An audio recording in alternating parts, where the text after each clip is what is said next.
No estoy seguro de haber logrado transmitir la importancia inmensa del descubrimiento que hicimos en el capítulo anterior. No sé si os disteis cuenta, si caísteis en la cuenta de que estábamos haciendo un descubrimiento fundamental, con Freud, por supuesto.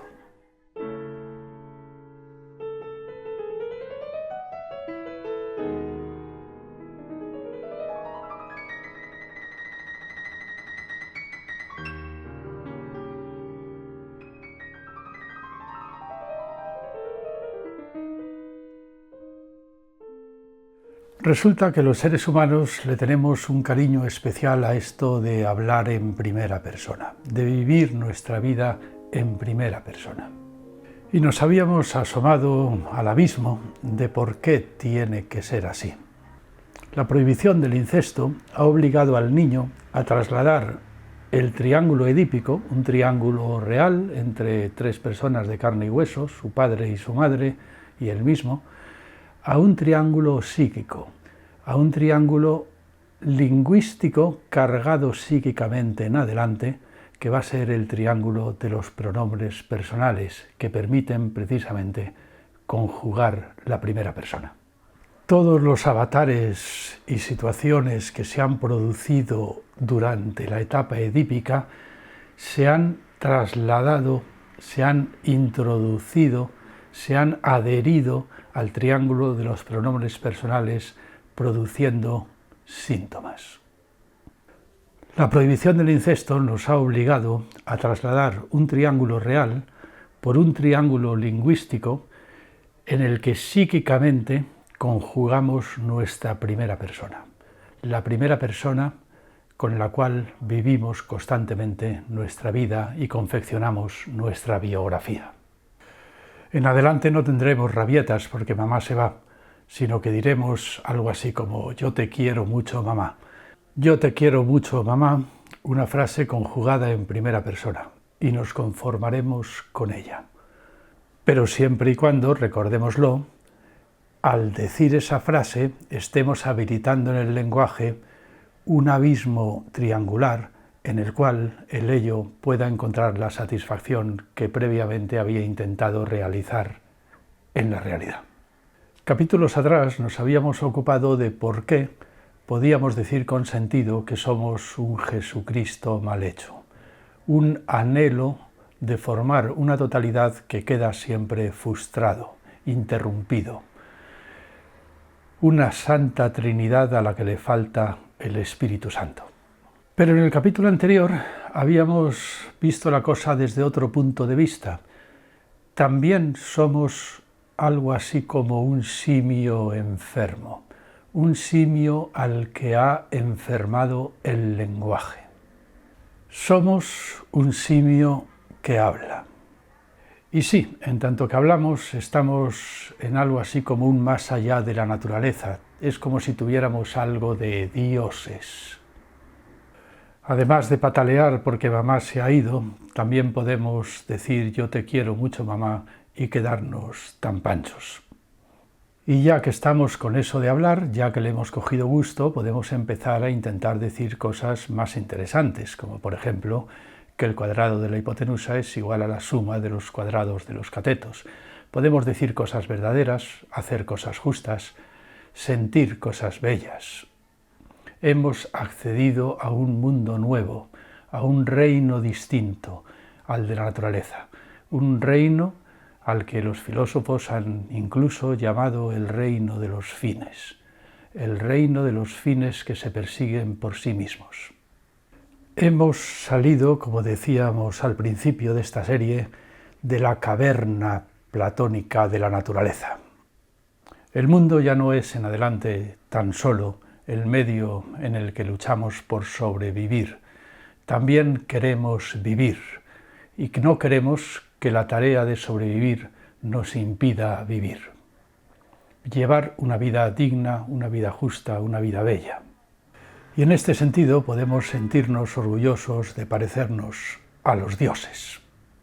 Casi llegamos a ser como los ángeles.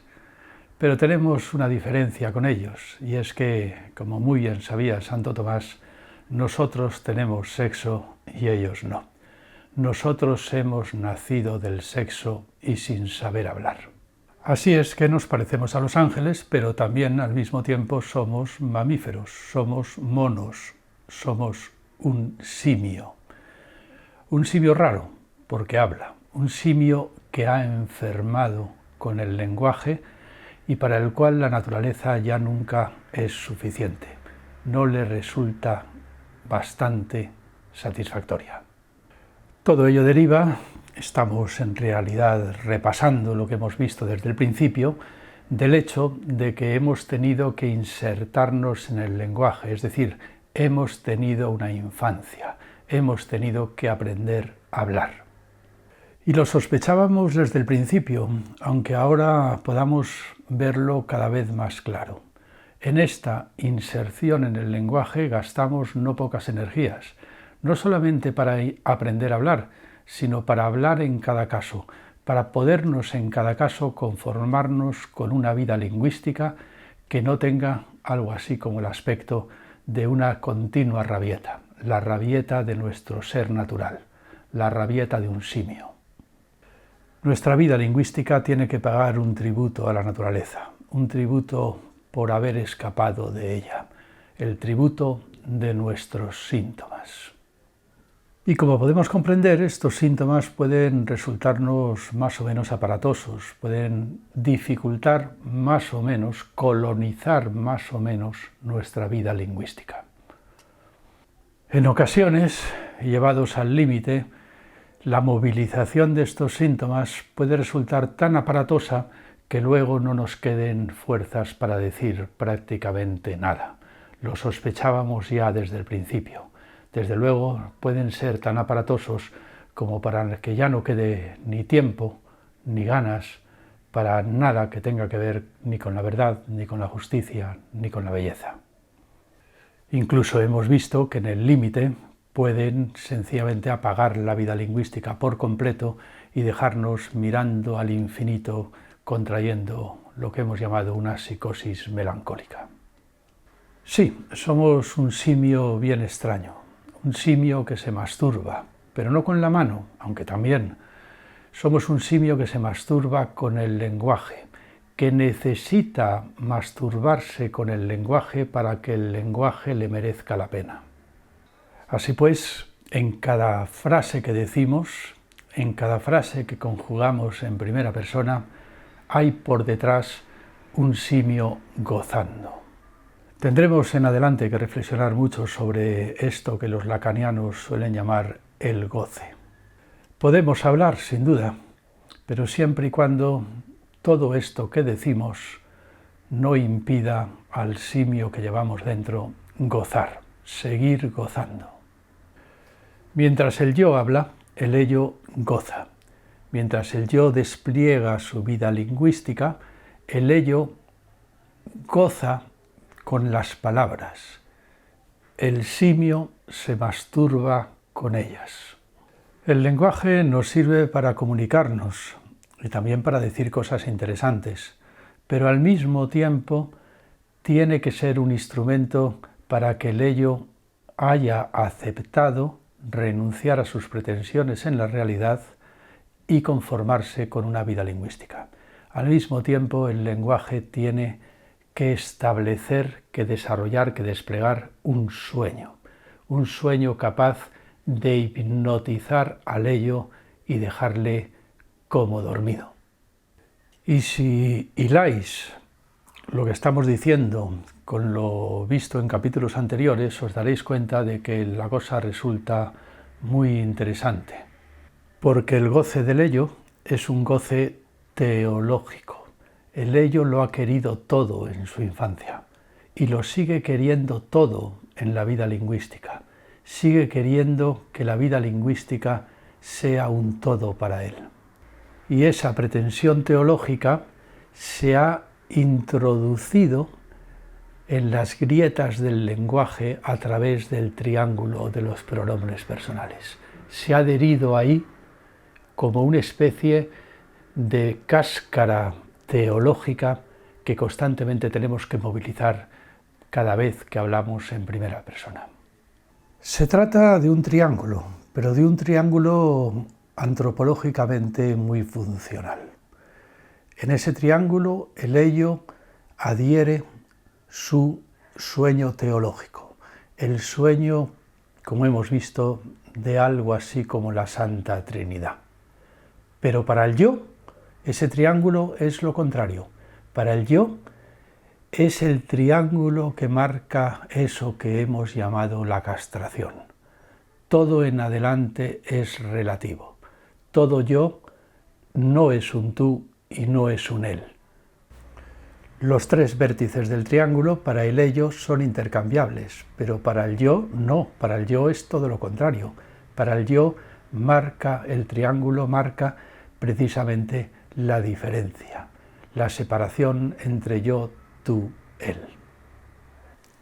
Para el yo todo está en adelante castrado, todo en adelante es relativo, todo en adelante es una conversación con un testigo, con un él con el que no podemos fundirnos.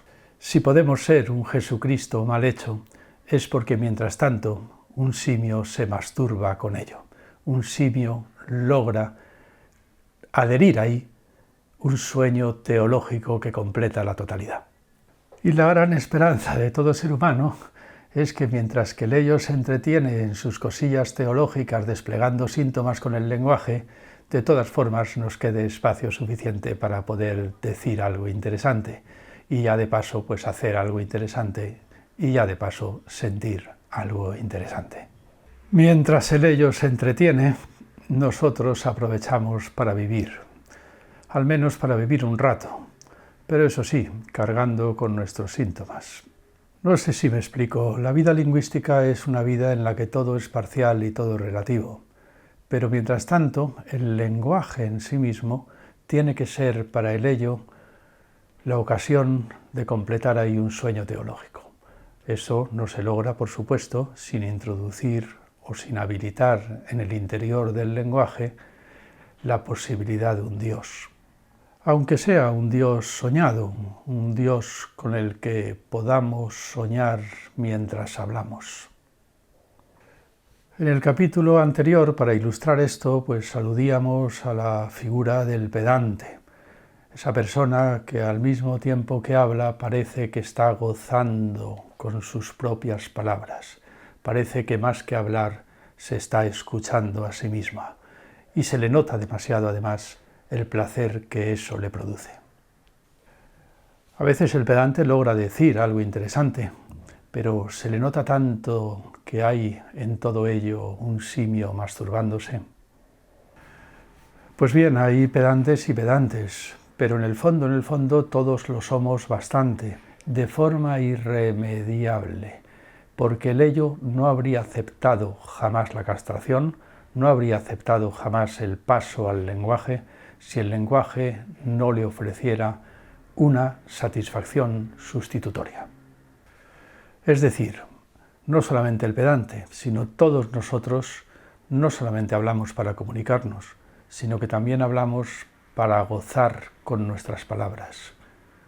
Hablamos para desplegar nuestros síntomas. Así pues, lo que queremos decir y lo que quizás llegamos a lograr decir es «yo te quiero mucho, Juanita», pero al mismo tiempo nos ponemos colorados, porque no solamente se trata de satisfacer lo que el yo pretende, sino lo que el ello pretende hacer mientras tanto con el lenguaje que pronunciamos. Para el yo, sin duda, sería magnífico poder hablar sin desplegar síntomas, pero el ello no aceptaría el trato, porque necesita encontrar en el lenguaje todo aquello que el lenguaje le ha hecho perder. Así pues, cada vez que decimos «yo te quiero mucho, Juanita», tenemos que ser capaces de movilizar al mismo tiempo toda una suerte de identificaciones que, como hemos visto, tienen que ver con lo que fue antaño nuestro padre rival, nuestra madre rival, nuestro padre amado y nuestra madre amada. Una especie de duplicado triangular de lo que fue nuestra historia infantil. Nuestra infancia se convierte de este modo en una especie de destino fatal que llevamos en nuestro interior, inscrito en el triángulo que nos permite hablar en primera persona. Y ese destino a veces nos coarta, a veces nos ahoga, a veces incluso nos silencia. Y a veces no, a veces sencillamente nos caemos muy bien a nosotros mismos si llevamos una vida de puta madre. Pero incluso una vida de puta madre también es una vida con síntomas, porque podemos perfectamente ser sencillamente unos pedantes, que nos caemos muy bien a nosotros mismos, pero caemos fatal a los demás. Otra cosa muy distinta, pero esto es una cosa que tendremos que ver en capítulos posteriores, es cuando de pronto el ser humano es capaz de pronunciar palabras sin síntomas.